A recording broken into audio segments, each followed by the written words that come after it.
uh, dalam kesempatan hari ini Bu Amna selaku CBP kegiatannya diseminasi penerapan budaya positif. Itu cukup banyak manfaatnya yang akan kita lakukan di sekolah. Harapan saya di sini Bapak Ibu semua yang berhadir hari ini, apabila hari ini sudah ada pencerahan tentang diseminasi budaya positif, penerapan budaya positif, yang saya harapkan dari Bapak Ibu semua penerapannya nampak di sekolah, informasinya nampak. Karena dalam guru penggerak itu bergerak dan menggerakkan. Tidak perlu digerakkan sama orang lain, dari diri sendiri dulu. Kalau sudah tertanam, kita ingin maju, bergerak dengan diri sendiri, menggerakkan balik secara bersama. Kemana yang tujuannya? Adalah untuk siswi kita di sekolah. Karena sekarang ini kan yang kita tahu kan Mas Nadiem semuanya kan guru penggerak. Alhamdulillah sekolah kita sudah berapa orang yang sudah PI, BP ya, BP malah sudah pengawas. BP ada 2 ya, ini CDP Bu Amna. Saya berharap masih akan muncul CDP yang lain. Yang tujuannya apa? Semua untuk sekolah, untuk siswa-siswi kita semua. Beda apa perbedaan sekolah yang ada guru penggerak dari dalam dan ada sekolah yang tidak ada guru. Karena apa? Ilmu di dalam yang diterima dari guru penggerak sudah jalan 4 tahun ya Bu ya, misalnya jalan 4 tahun. Kalau sekolah penggerak sudah 4 tahun sudah selesai, kurang lebih kemarin. Ini kan masih terus. Jadi saya harapkan motivasi dari teman-teman, dari guru-guru yang sudah punya sertifikat guru penggerak dan ini calon guru penggerak bisa menggerakkan teman-teman yang lain, terutama guru-guru. Ya, jangan berdiam diri di satu tempat. Buka mata, lihat dunia. Tidak bisa belajar, bertanya. Yang penting kemauan kita semua.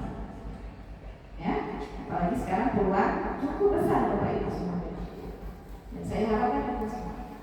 Jadi kalau punya pengalaman seperti guru-guru penggerak yang sudah selesai, ya sudah dapat sertifikat, motivasi teman-teman.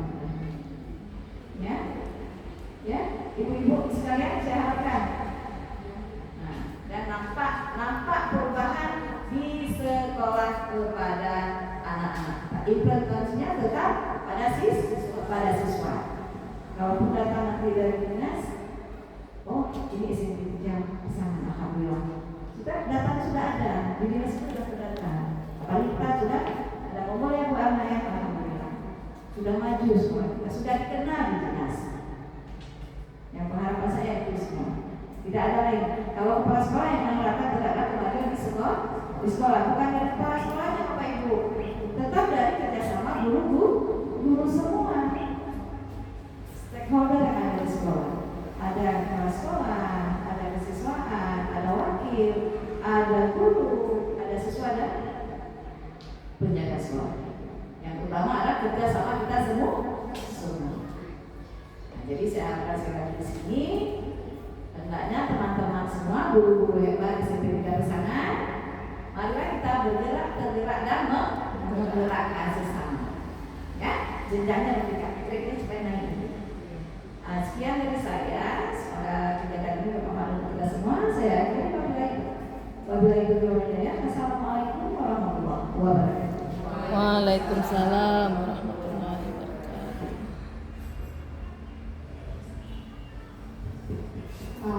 Terima kasih ya, sama-sama kita ucapkan kepada Ibu Dede yang sudah memberikan kata sambutannya. Nah, jadi di sini saya melakukan diseminasi pendapat budaya positif. Di sini maksudnya yang ingin saya sampaikan bukan bermaksud untuk menggurui, bukan bermaksud untuk lebih punya ilmu ketimbang ibu-ibu semua. Tapi di sini kita kita hanya berupa sharing aja ya. Tidak ada tujuan untuk menggurui karena saya sedang mengikuti program guru penggerak, enggak. Kita semua di sini hanya sharing aja. Baik, biar tidak tegang, saya pantun nih. Tadi lupa saya di awal acara ya. Boleh nggak saya bacain pantun? Tapi respon ya. Dari mana datangnya cinta? Dari mata sepenuh hati. Untuk ibu-ibu semuanya, bolehkah saya memulai presentasi?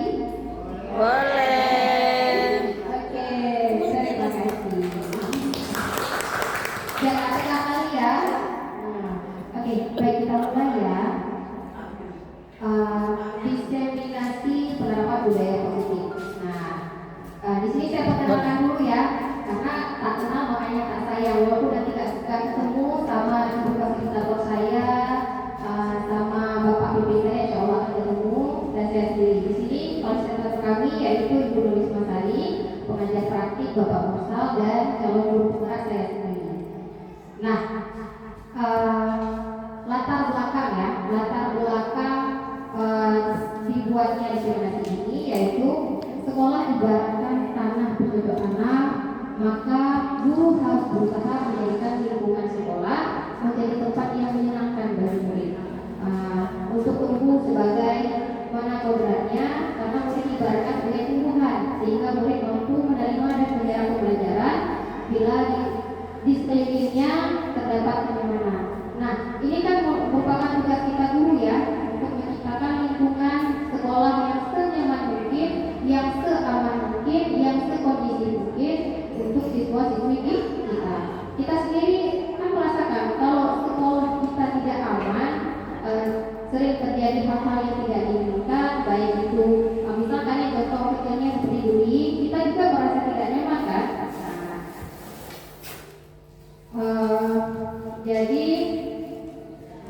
kemudian tujuannya yaitu untuk menumbuhkan budaya positif dengan penerapan nilai-nilai kebajikan dalam diri untuk menentukan motivasi intrinsik warga sekolah dalam berperilaku. Nah, ini maksudnya motivasi intrinsik akan saya jelaskan lebih lanjut ya, karena motivasi ada dua, nanti ada ekstrinsik dan ada intrinsik. Ini lebih kalau ke budaya positif lebih ke intrinsik dulu. Nah, begitu. Tidak hanya siswa sebenarnya, kita dulu juga harus mempunyai motivasi intrinsik karena kita guru sebagai role model kan. Kita sebagai teladan bagi siswa-siswi kita di sekolah, baik di sekolah tentunya maupun di luar sekolah. Nah, selanjutnya budaya positif merupakan perwujudan dari nilai-nilai atau keyakinan universal yang diterapkan di sekolah. Budaya positif diyakini mampu menciptakan kolaborasi antar warga sekolah, juga orang tua murid. Nah, jika budaya positif terlaksana dengan baik, maka akan menciptakan pribadi-pribadi yang berkualitas dan berkarakter baik sesuai dengan profil pelajar Pancasila. Tentunya kita udah tahu ya profil pelajar Pancasila itu apa aja, ada 6 elemen ya. Nah, di sini penerapan budaya positif ini tidak lekat dari kerjasama antar warga sekolah. Warga sekolah siapa aja sih warga sekolah? Ada guru, ada tenaga pendidikan, dan juga ada siswa. Nah, jadi semua memang harus berkolaborasi. Kemudian apa sih keterlibatan orang tua? Ada terlibatnya. Karena apa? Karena siswa itu di rumah dididik oleh orang tuanya. Kalau dia nggak punya background yang nilai-nilai kebajikan di dalam dirinya, mungkin kita di sekolah juga akan susah dalam menerapkannya. Itu jadi PR besar ya, karena kita semua ini insya Allah akan menjadi ibu. Yang belum jadi ibu akan menjadi ibu, yang sudah menjadi ibu itu menjadi PR besar. Karena waktu di rumah bersama anak itu lebih banyak terlibat di sekolah. Makanya peran orang tua itu sangat berpengaruh. Kita di sini guru hanya mengarahkan saja terhadap nilai-nilai kebajikan yang sudah ada dalam diri mereka masing-masing. Nah, selanjutnya, ini contoh penerapan ya, bersama kita tahu kita ada sholat duha berjamaah. Apa sih fungsinya sholat duha berjamaah? membiasakan siswa untuk dekat dengan Tuhannya. Dengan begitu juga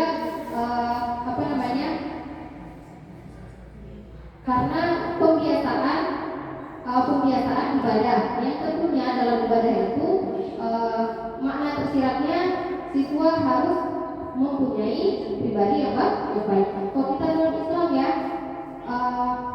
jika memang sholat kita sudah benar, insya Allah perilaku kita juga akan mengikuti. Nah, keyakinan setiap umat ada juga fungsinya. Nah, fungsinya seperti apa? Selain untuk membiasakan siswa, juga kadang-kadang kita kan siswanya bervariasi ya. Ada yang bisa baca Al-Quran, ada yang belum. Nah, kemudian keyakinan Jumat juga diselingi dengan tausiah. Nah, kemudian gotong royong.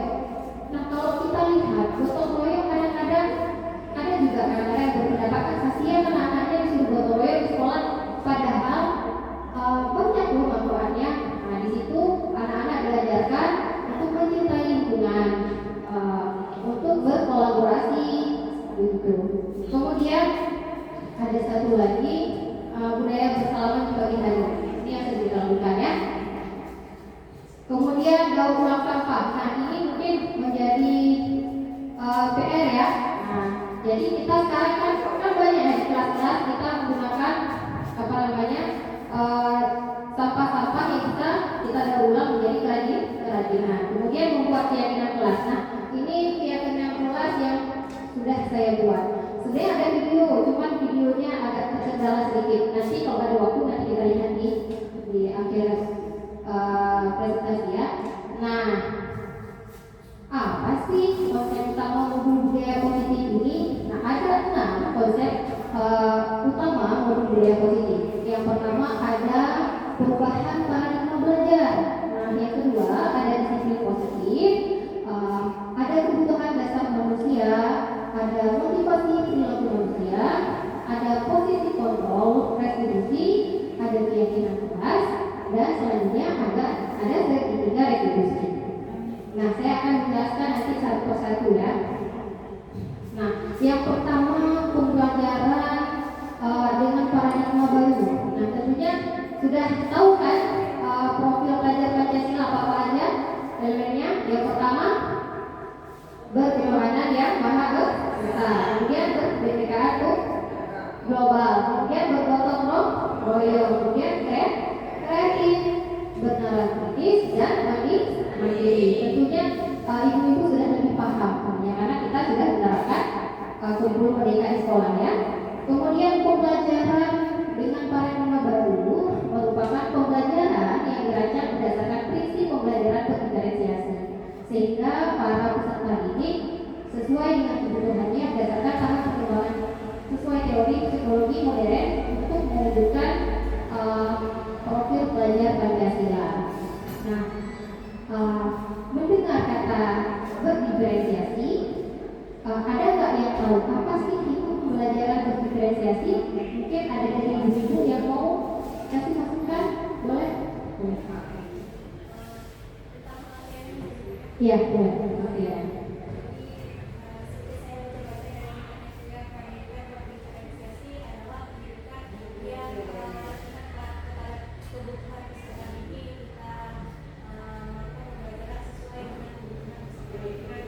Ya, benar sekali. Ada lagi yang mau menambahkan? Silakan Ibu.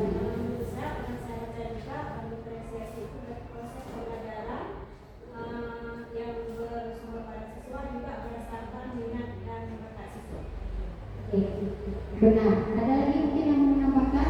Kalau kita cukupkan, pembelajaran benar sekali ya jawaban ibu semua. Jadi pembelajaran diferensiasi yang di sini mengakui ya kebutuhan murid. Dia dengan berbagai variasi metode, dengan berbagai variasi materi pembelajaran dan juga penilaian.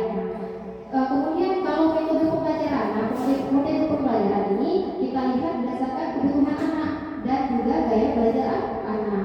Gaya belajar anak kan ada 3, ada audio, ada visual, ada kinestetik. Nah, di sini pembelajaran berdiferensiasi memang sangat berpihak kepada siswa. Nah, nggak seperti dulu ya. Dulu kita hanya memberi materi,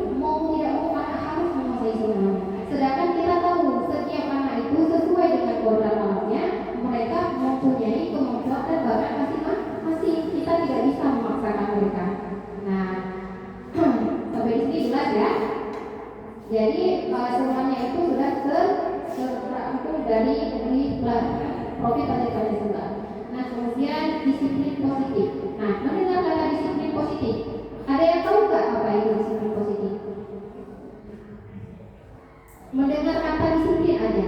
Kalau ibu-ibu mendengar kata disiplin, apa sih maknanya disiplin?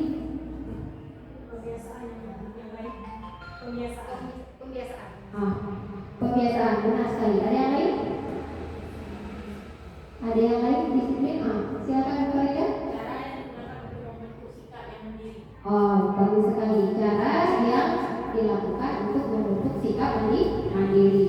Nah, benar semuanya ya. Nah, disiplin. Tetapi kalau kita mendengar disiplin, sebelum ini pengalaman saya sebelum belajar Bapak Ibu disiplin positif, itu lebih ke berarti segala sesuatu baik itu tingkah laku maupun tutur kata kita harus sesuai dengan aturan yang ada. Mau tidak mau kita harus tetap ikut tunduk. Bila tidak tunduk kepada aturan, biasanya akan ada hukuman. Baik, mari sama-sama kita belajar apa sih itu disiplin positif. Nah, disiplin positif adalah kebiasaan hal baik, mencakup sikap, perilaku maupun tutur kata oleh seluruh warga di sekolah, terutama bagi murid agar dapat berkembang menjadi pribadi yang kritis, mandiri, dan bertanggung jawab. Nah, tentunya tujuan kita sebagai pendidik mengarahkan mereka ya, seperti yang sudah pernah saya jelaskan tadi, mereka sebenarnya nilai-nilai kebajikan universal sudah ada dalam diri mereka masing-masing. Kita di sini hanya mengarahkan saja, memberikan penguatan. Seperti apa sih perilaku yang baik, seperti apa sih disiplin positif yang baik melalui kebiasaan agar mereka menjadi siswa yang berkarakter. Selanjutnya, nilai-nilai kebajikan. Nah, mendengar kata-kata nilai-nilai kebajikan, nilai yang disepakati bersama lepas dari suku bangsa, agama, bahasa maupun latar belakangnya, yang semuanya sudah terangkum dalam profil belajar Pancasila. Yang pertama yaitu beriman dan bertakwa kepada Yang Maha Esa, berkedudukan global, bergotong royong, kreatif dan mandiri. Nah, nilai-nilai kebajikan di sini berarti kita tidak boleh membeda-bedakan ya, harus sama semua perlakuannya. Kemudian, kita lanjut ke 5 kebutuhan dasar manusia. Sejatinya manusia juga mempunyai dasar kebutuhan. Nah, di sini yang ingin saya jelaskan yang pertama kebutuhan bertahan hidup. Nah, otomatis kebutuhan bertahan hidup apa aja Bu? Kebutuhan akan makanan, akan minuman, dan tempat tinggal. Itu memang kebutuhan dasar ataupun kebutuhan pokok yang mutlak harus kita sebagai manusia punya ini. Bahkan kok ada makanan, kita juga bisa memberikan hidup ya. Tapi ada juga saya dengar ini, jangan hidup untuk makan. Jangan hidup untuk makan, tapi makanlah untuk hidup. Nah, itu jelas ya aturannya dalam agama kita khususnya ya. Kemudian tempat tinggal, kita juga perlu tempat tinggal yang layak. Nah, kemudian kebutuhan kasih sayang dan rasa diterima. Rasa diterima, dipedulikan, kerjasama dan berbagi. Ini misal ya, kita dalam komunitas sekolah kita aja. Kalau ada perasaan kita tidak diterima, terpenuhi nggak kebutuhan kita? Kita misalkan tidak dianggap kawan-kawan kita, terpenuhi nggak kebutuhan kita? Apakah kita akan baik-baik saja dengan kondisi seperti itu? Tentunya tidak. Kemudian dipedulikan. Kita kan misalkan sebagai manusia tidak selamanya sehat. Mental kita juga tidak selamanya baik-baik saja. Nah, kita juga butuh perhatian dari orang lain. Begitu juga dengan kerjasama. Kita tidak bisa hidup sendiri. Nah, kita tidak bisa hidup sendiri. Manusia hidupnya berkelompok. Nah, kemudian ada penguasaan. Penguasaan di sini tercakup harga diri, keinginan untuk dianggap dan memimpin. Nah, bisa kita contohkan misalkan di siswa kita. Ada siswa yang memukul kawannya. Tujuannya apa? Diintimidasi agar dia bisa menguasai kawannya. Istilahnya kalau bahasa kita ingin jadi kepala gengnya lah. Nah, itu kebutuhan akan penguasaan. Tugas kita dulu juga membimbing ya. Kita di sisi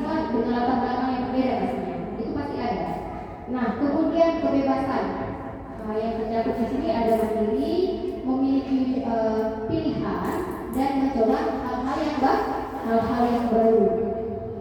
Nah, tentunya memiliki pilihan. Kalau kita lihat anak-anak sekarang kan tidak mau didengar, kita hanya bisa mengarahkan. Tidak bisa kita istilahnya kayak kita print anak-anak, kamu harus begini, kamu harus begitu. Tetapi mereka diarahkan untuk mencapai kebutuhannya. Nah, kemudian yang terakhir, kesenangan. Di sini ada bermain, ada humor ya, bercanda, kemudian antusiasme, ataupun tertawa. Nah, tentunya ini memang kan nggak mungkin kalau kehidupan kita flat seperti itu kan. Kita juga butuh humor, kita juga butuh tertawa, kita butuh bermain, juga ada dunia. Walaupun kita sudah dewasa masih kan kita butuh ya, sangat butuh. Apalagi kalau tugas-tugas sudah menumpuk itu kadang-kadang stres bawaannya kan. Nah, itu kebutuhan dasar yang memang tidak bisa tidak ada sebenarnya. Nah, kebutuhan itu. Tapi harus kita arahkan juga baik kita maupun anak-anak. Karena kan bisa, kan? Kita tadi humor. Kalau gosip termasuk kebutuhan nggak? Kan itu kesenangan juga. Iya kan? Kesenangan juga kan? Nah, kesenangan iya termasuk memang itu. Cuma tugas kita hanya mengarahkan diri atau mengarahkan peserta didik kita ke hal-hal yang berbau positif. Bergosip dengan hal yang baik, misalkan jangan bergosip ke orang, jangan. Cuman lebih kita arahkan ke hal-hal yang lebih positif saja. Oke, selanjutnya. Nah, yang seperti saya katakan tadi, motivasi perilaku manusia. Nah, ada dua motivasinya. Yang pertama, motivasi ekstrinsik, yang kedua, motivasi intrinsik. Nah, apa sih itu motivasi ekstrinsik? Yaitu yang pertama untuk menghindari ketidaknyamanan ataupun hukuman. Yang kedua, untuk mendapatkan imbalan ataupun penghargaan dari orang lain. Nah, sedangkan motivasi intrinsik yaitu untuk menjadi orang yang mereka inginkan dan menghargai diri sendiri dengan nilai-nilai yang mereka percaya. Nah, apa sih di sini maksudnya? Yang pertama, motivasi ekstrinsik untuk menghindari ketidaknyamanan atau hukuman. Seperti saya bilang tadi, patuh pada aturan karena takut akan hukuman. Nah, itu motivasi ekstrinsiknya itu dari luar. Tetapi yang paling berpengaruh itu motivasi intrinsik. Kenapa? Itu yang ada dalam diri kita pribadi. Misalkan kalau memang kita sudah punya nilai, misal ya, salah satunya jujur. Kalau memang dalam dirinya sudah tertanam sifat jujur, insya Allah dalam perilakunya juga akan jujur. Tetapi kalau memang anaknya misalkan tidak jujur dalam dirinya, walaupun dengan aturan-aturan tertentu, kadang-kadang dia juga tidak akan bisa mematuhi. Makanya yang paling bertahan lama itu sebenarnya apa? Motivasi intrinsik dari dalam diri kita. Nilai-nilai kebaikan yang ada dalam diri kita yang kita bawa dari rumah sebenarnya. Itu baik dari tutur kata, dari perilaku dan lain-lain sebagainya. Itu semua tercermin, ya, Bapak Ibu ya, semua tercermin. Kalau misalkan di rumah dengan nilai-nilai yang baik, pasti terbawa ke sekolah, terbawa ke sekolah. Nah, dan kita guru juga, karena kalau ada siswanya yang kurang, kita sebagai role modelnya tentunya ya, memberikan teladan dan contoh-contoh yang baik.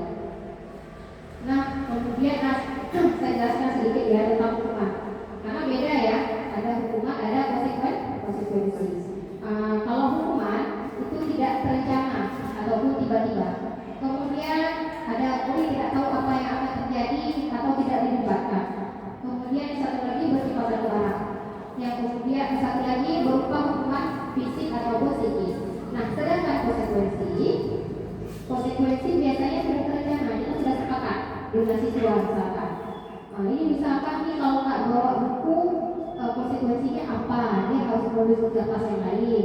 Atau yang tidak bawa pulpen, dia harus berusaha untuk dapat pulpen dan dia pinjam dari kawan ataupun dia beli. Kemudian ada lagi, murid tetap dibuat tidak nyaman.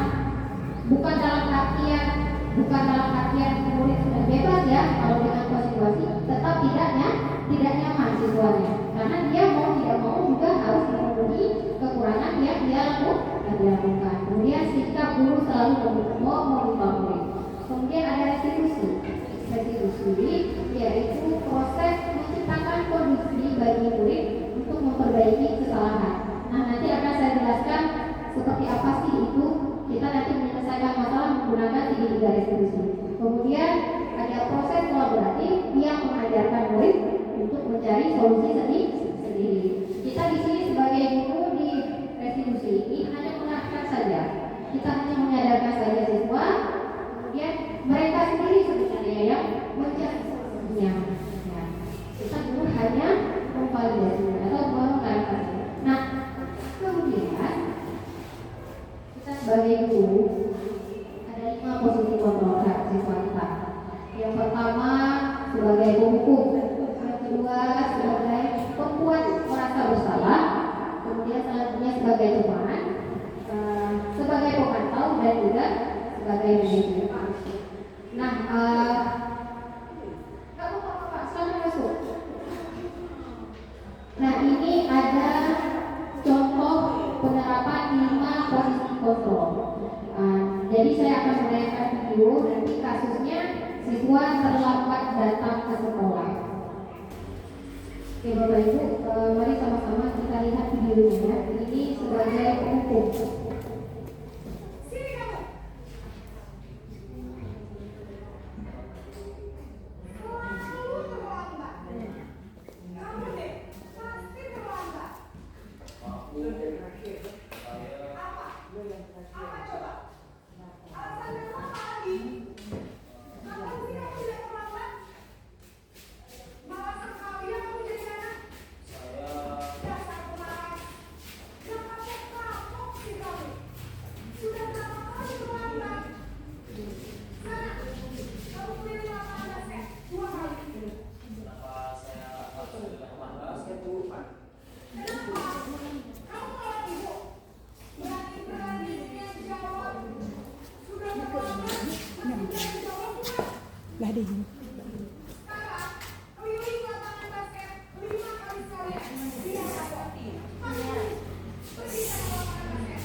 Posisi penghukum ya. Ini coba kita refleksi diri sendiri. Ketika ada anak yang melakukan kesalahan, kita sering nggak pakai posisi kita sebagai penghukum? Kadang, jarang, ya kan? Kadang-kadang kita tidak sadar ya. Sebenarnya tujuan kita baik, ya, tetapi kita tidak sadar bahwa kita di situ memposisikan diri sebagai penghukum. Jadi kadang-kadang ada anak yang bisa menerima, ada anak yang tidak bisa menerima. Nah, kemudian kita lihat ke selanjutnya ya. Hukuman bisa berupa fisik maupun psikis. Ibu dan bapak guru hebat. Dampak yang terjadi pada murid ketika guru berada pada posisi penghukum adalah murid cenderung akan memberontak, bahkan menyimpan dendam.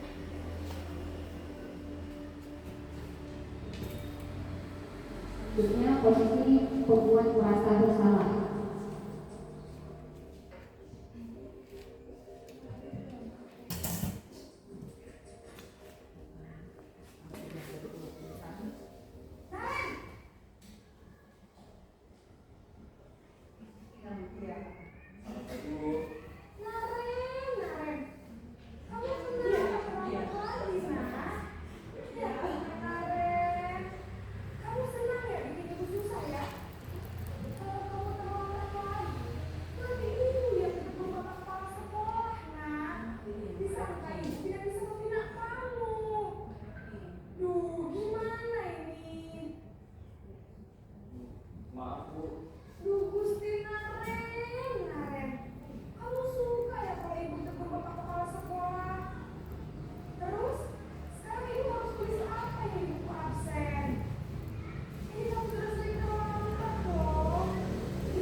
membuat rasa bersalah, berbicara dengan nada tenang, cenderung lembut, namun kata-kata yang diutarakan membuat mulut merasa menjadi orang yang gagal, memandang buruk dirinya sendiri, merasa tidak berharga, dan tidak sanggup membahagiakan orang lain. Ketika guru mengambil posisi pembuat rasa bersalah, murid akan menganggap dirinya yang bersalah dan ia akan menyimpan emosi negatif tersebut di dalam dirinya. Nah, menurut Bapak Ibu, gimana sih pendapatnya guru sebagai pembuat rasa bersalah? Efektif nggak dalam hal tersebut? Efektif nggak? Ada nggak nilai positifnya dari posisi kontrol pembuat merasa bersalah? Tadi kan sama-sama kita lihat ya, kalau yang negatifnya siswa menjadi merasa bersalah, kemudian rendah diri, kemudian dia seperti merasa gagal. Nah, selanjutnya kita lihat posisi sebagai teman.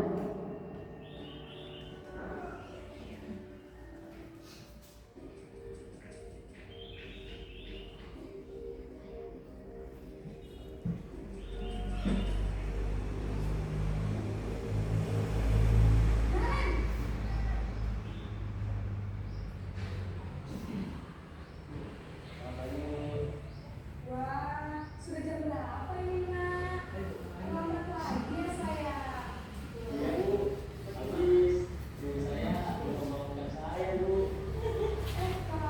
wanita kayak di kampung. Kamu kan anak yang paling kencang. Kok terlambat sih? Iya Bu, saya memang terlambat bangun tadi. Jadi biarpun saya lari kencang, tetap mengecung ya Bu. Ya sudah sana. Nanti larinya lebih kencang lagi ya. Biar gak terlambat lagi. Bikin seru ibu. Demi ibu. Bisa kan? Bisa lah Bu. Ya sudah sana masuk kelas.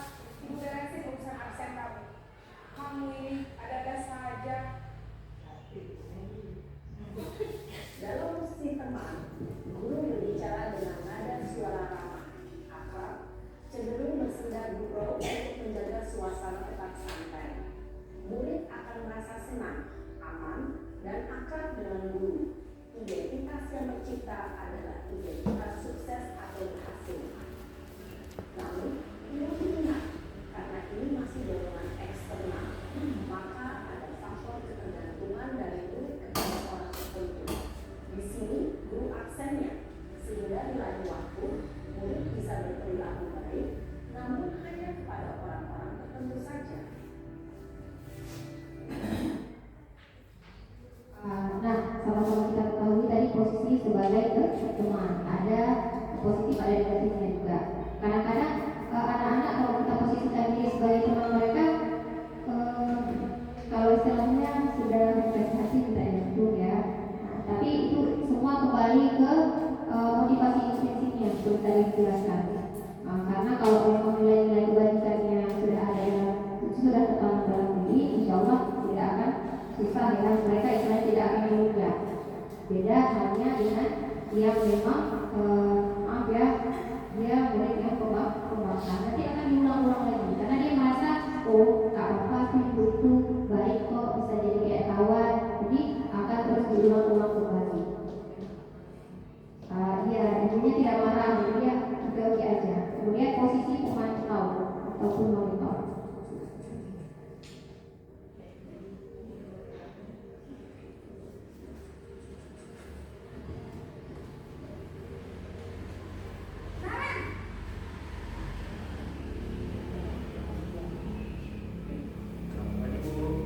Naren, apa peraturan sekolah kita tentang jam berapa kita harus masuk sekolah kan? Kita harus di sekolah jam 7 Bu. Iya betul. Sudah jam 7. Naren sudah tahu konsekuensinya jika terlambat hadir. Lalu saya harus tinggal kelas pas jam istirahat. Iya benar, konsekuensinya itu ya. Jadi nanti jam 9.30 pas istirahat, kamu harus tinggal di kelas, kerjakan tugas tambahan untuk dalam kamu ya.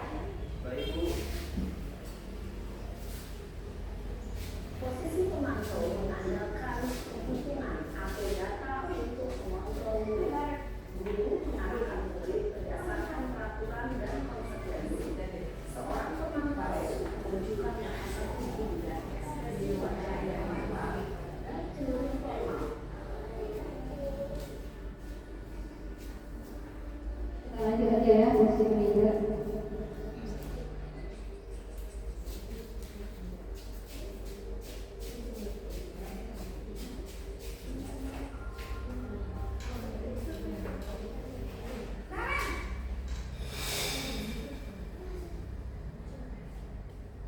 Selamat pagi Bu. Selamat pagi, Naren. Maaf Bu, saya terlambat. Iya, sekolah masuknya jam 7, sekarang sudah jam 7.20. Jadi sekarang bagaimana ini, Naren? Maaf Bu, saya lupa jadwal saya semalam. Baiklah, menurut kamu, keyakinan sekolah yang mana yang perlu kamu tingkatkan? Menghargai diri sendiri dan orang lain mungkin ya Bu. Setuju. Jadi, apakah Naren meyakini prinsip saling menghormati tersebut? Iya Bu, saya meyakininya. Apakah Naren bersedia memperbaiki masalah keterlambatan ini? Bersedia Bu. Bagaimana kamu akan memperbaiki masalah keterlambatan ini? Saya akan coba untuk tidak lupa menyetel alarm saya Bu.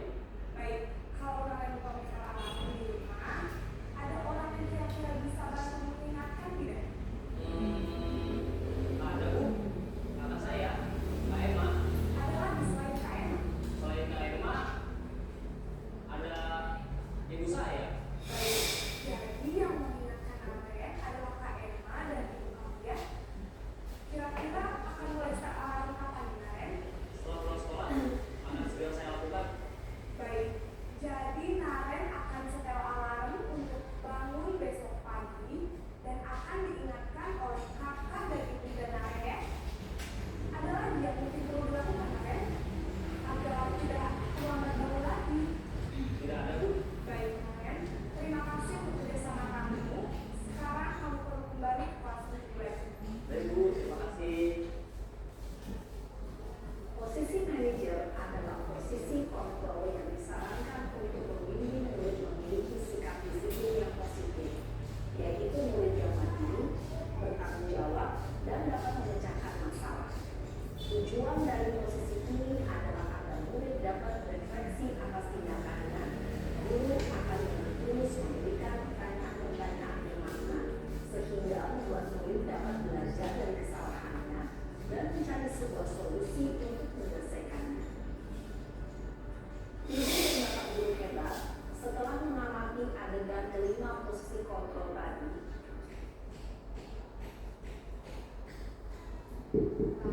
Nah, kita sudah lihat tadi ya 5 posisi kontrol guru.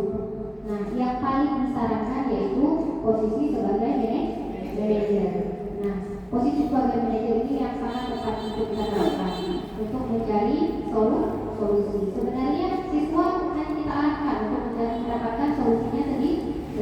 Disitulah tugas seorang guru memanage bagaimana siswa menentukan atau mencari penyelesaian dari masalah yang sudah dia lakukan seperti Naren tadi ya. Nah, sebelumnya kita mulai kuis tipis-tipis ya. Nah,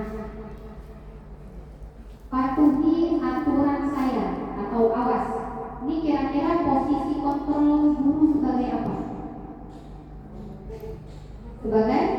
Sebagai hukum bagus. Oh, ini saya mau yang menjawab tolong tunjuk tangan ya. Nah, yang kedua, ibu sangat kecewa sekali dengan kamu. Itu kira-kira posisi kontrol sebagai apa? Pembuat merasa bersalah. Bagus sekali. Pemahaman ibu luar biasa. Kemudian apakah kamu bisa melakukannya untuk ibu? Itu kira-kira posisi kontrol sebagai apa? Sebagai teman. Boleh. Benar sekali ibu. Kemudian, nah, apa yang telah kamu lakukan? Itu posisi kontrol sebagai apa? Sebagai pemantau ataupun monitor. Bagus sekali. Kemudian yang terakhir, apa rencana kamu untuk menyelesaikannya? Yang terakhir ya, posisi kontrol guru sebagai manajer. Nah, kemudian kita lanjut ya. Pembentukan keyakinan kelas. Nah, tentunya ini bukan hal yang baru ya, pembentukan keyakinan kelas. Saya yakin mungkin bagi guru-guru senior itu sudah lama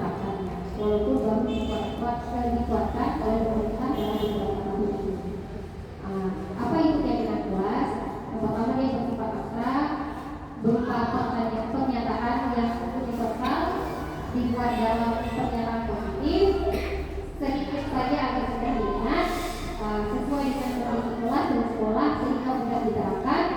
Kemudian semua warga sekolah atau warga kelas dilibatkan untuk membuat keyakinan kelas. Ini sebenarnya ada video, cuma ada sedikit kendala di videonya.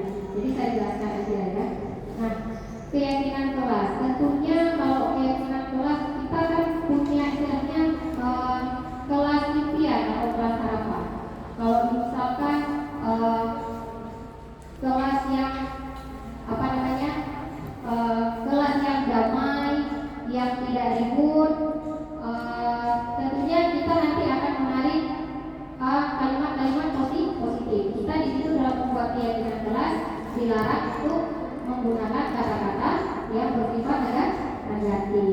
Ini sebenarnya sudah ada ya keyakinan kelasnya, seperti di sebelah kanan layar itu keyakinan kelas yang sama-sama saya sudah buat dengan siswa. Nah, nanti mungkin akan kita jelaskan lebih rinci kalau memang perlu waktu. Nah, kemudian selanjutnya, nah tadi kan saya jelaskan segitiga restitusi ya, menyelesaikan masalah menggunakan segitiga restitusi. Posisi manajer tadi menggunakan segitiga restitusi, yaitu suatu proses dialog yang dijalankan oleh guru agar menghasilkan murid yang mandiri dan bertanggung jawab. Nah, apa aja sih tahapannya? Yang pertama, menstabilkan identitas. Nah, kemudian validasi tindakan yang salah, seperti yang kalian lakukan tadi. Kemudian yang terakhir yaitu menanyakan keyakinan. Kita next ya. Ini ada contohnya juga, contoh videonya juga. Mari sama-sama kita simak ya.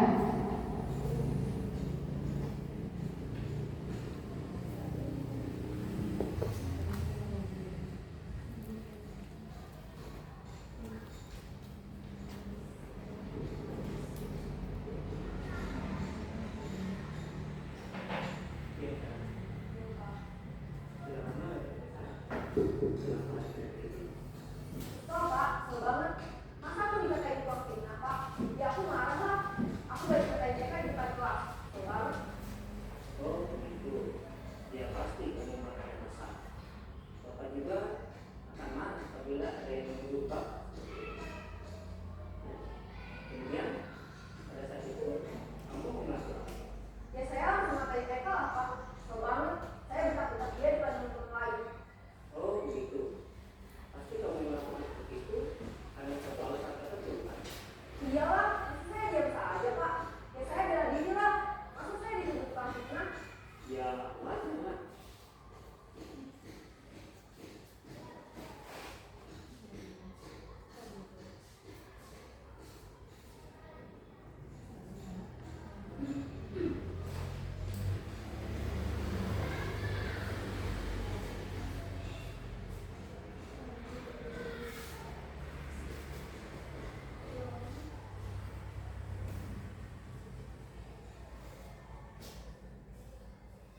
Iya kan? Sudah lama untuk bicara. Kenapa ada dari sini? Kesel, Pak. Seru banget. Masa aku dikatain tukang fitnah, Pak? Ya aku marah lah. Aku udah dikatain TK di depan. Udah ya, tadi videonya terulang. Yang pertama menstabilkan identitas. Berdasarkan prinsip membuat kesalahan adalah bagian dari proses pembelajaran. Nah, pertanyaan atau pernyataan seperti apa sih yang bisa kita sampaikan kepada siswa untuk menstabilkan identitas? Yang pertama tadi seperti contoh ya, berbuat salah itu belajar. Nah, kemudian tidak ada manusia yang sempurna. Ibu bapak juga pernah melakukan hal tersebut. Ibu bapak juga tidak mencari siapa yang salah, tapi ibu bapak ingin mencari solusi dari permasalahan ini. Nah, kemudian yang terakhir, kamu berhak merasa begitu. Nah, mungkin bisa dengan kalimat-kalimat yang lain yang tidak keluar dari konteks sebagai manajer. Jangan sekali-kali karena seperti tadi ya, kalau sebagai penghukum kan agak berat ya buat anak, dia merasa dihakimi tanpa diberi hak untuk membela. Nah, yang kemudian validasi tindakan yang salah. Nah, berdasarkan prinsip, setiap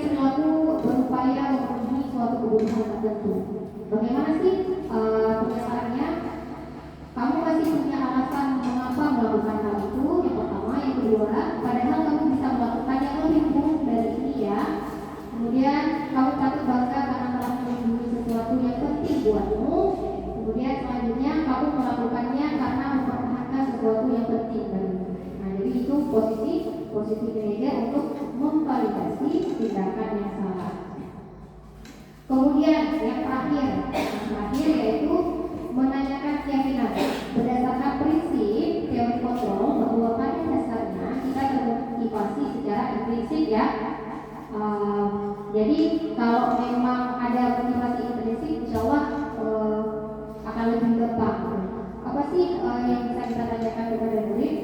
Yang pertama, apa keyakinan kelas kita? Kita tanya dulu, keyakinan kelas kita apa sih sebenarnya? Agar mereka sadar, misalkan yang mereka lakukan itu apa. Kemudian nilai-nilai apa yang telah disepakati bersama. Tentunya kita kalau sudah membuat keyakinan kelas, kita sudah tahu ya kesepakatan apa yang sudah kita buat. Kemudian seperti apa gambaran kelas yang ideal menurut kamu, dan yang selanjutnya kamu ingin menjadi orang yang seperti apa.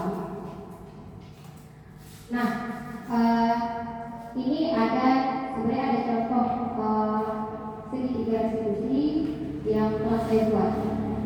Baik, sebelum kita lihat, ada nggak yang mau Bapak Ibu tanyakan terkait materi yang sudah sama-sama kita dengar tadi? Ada nggak yang mau tanya? Kita sharing ya, di sini saya bukan menggurui ya. Saya akan menjawab semampu saya. Kalau memang nanti saya tidak bisa menjawab atau tidak mau menjawab, akan saya pending atau mungkin ada kawan-kawan yang senior yang mau membantu.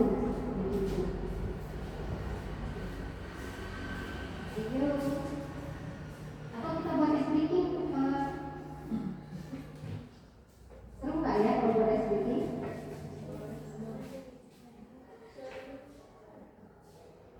Boleh ya kita buat speaking, tapi mungkin agak susah ya. Atau tanya aja biar kita buat speaking. Karena saya lihat mungkin kalau udah jam-jam siang banyak kegiatan dari tadi pagi. Ayo Bu Nail, Bu Rahma, mungkin mau bertanya. Bu Tuti, Bu Jas, kawan-kawan semua, boleh silahkan Bu Nail. Terima kasih Bu Amna, hari ini sudah memberikan pemaparan yang luar biasa tentang media positif yang ada tentang media positif ya. Tentunya bukan hanya melalui pemberian materi seperti ini, mungkin harapannya lebih kepada pendidikan keyakinan kelas yang ada di sekolah kita. Nah, saya ingin menanyakan nih, kira menurut Ibu Amna, hal apakah yang bisa Ibu Amna lakukan mengenai pembentukan keyakinan kelas di setiap kelas?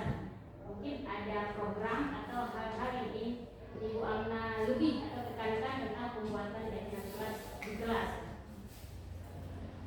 Baik, ini kalau saya lihat sejauh ini bukan dikatakan nggak semua sih, mungkin sudah hampir banyak yang membuat keyakinan kelas. Saya sudah cek kelas. Jadi kalau program saya setelah ataupun sedang saya ingin membuat komitmen bersama Bapak Ibu semua untuk sama-sama kita belajar membuat keyakinan kelas. Karena kalau sudah ada keyakinan kelas, insya Allah murid-muridnya akan lebih terarah. Jadi jika ada siswa yang memang melanggar aturan tersebut, kita langsung bisa menerapkan segitiga restitusi. Itu memang saling berhubungan sebenarnya. Kemudian itu juga mempermudah guru dalam mengontrol siswanya. Ya, jadi kita kalau memang ada siswa yang melanggar, langsung kita bacakan ini loh keyakinan kelasnya. Sudah nggak kamu yakini? Sudah nggak kamu patuhi? Kira-kira keyakinan kelas apa yang sudah kamu melanggar? Nah, demikian. Ada lagi? Ada lagi? Tidak ada? Ayo,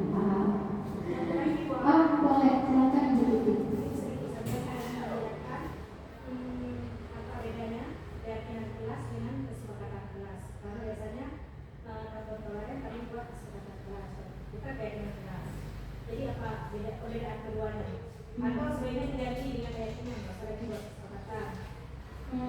gini, sebenarnya istilahnya sama juga itu, hampir sama peraturan dengan keyakinan bulan.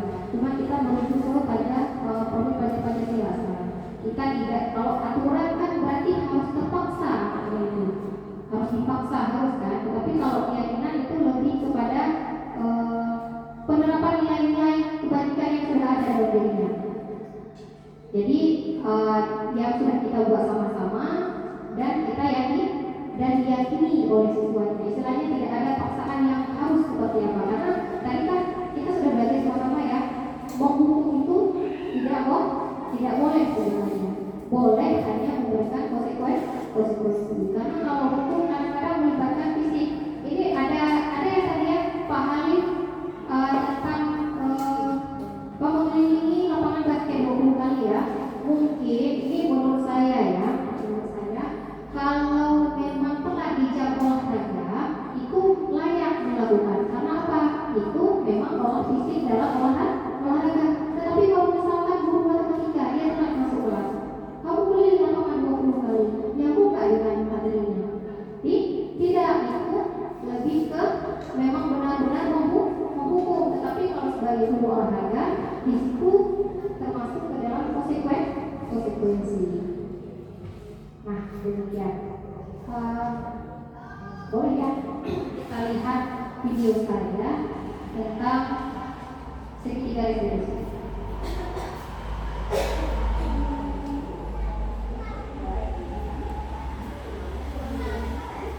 Ya, ini saya dengan kasus siswanya tertidur di kelas. Ya, mari sama-sama kita lihat ya.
Itu merupakan praktek segitiga restitusi yang sudah saya lakukan ya.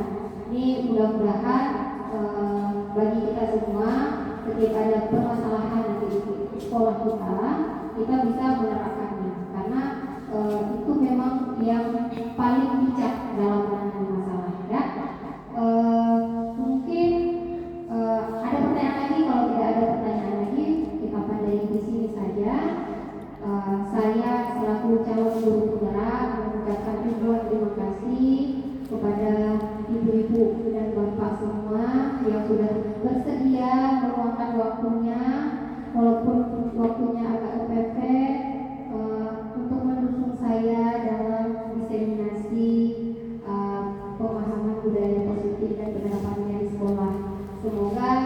juga memberikan dampak yang baik. Kita di sini sama-sama menimba ilmu, sama-sama saling berkolaborasi demi kebaikan kita bersama dan demi kemajuan sekolah kita tercinta, PTD SMP Negeri 3 Kedangan. Akhir kata, saya mohon maaf juga sebesar-besarnya. Assalamualaikum warahmatullahi wabarakatuh. Waalaikumsalam. Anak-anak, tentunya kita hari ini akan buat kegiatan kelas ya. Tentunya kalian punya harapan, kalian mau kelas yang seperti apa?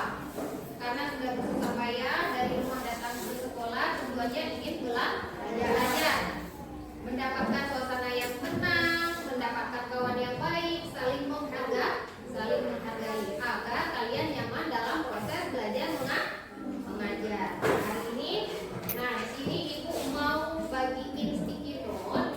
Nah di sini nanti kalian bisa tulis apa saja sih harapan kalian terhadap kelas ini.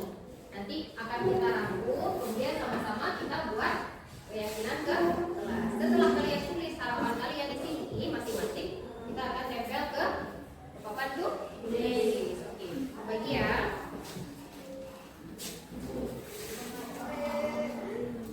Harapannya seperti apa nanti?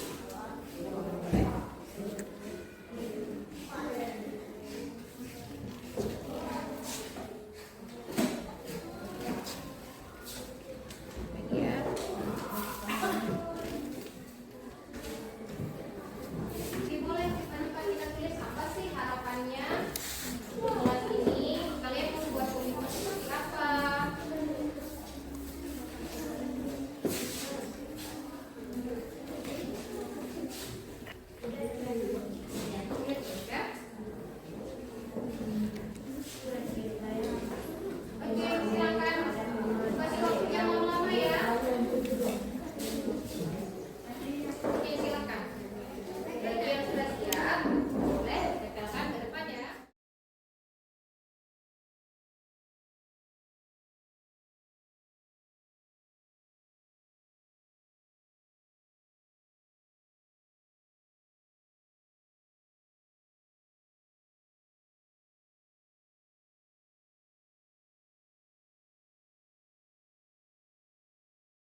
Hai Muna, silakan duduk.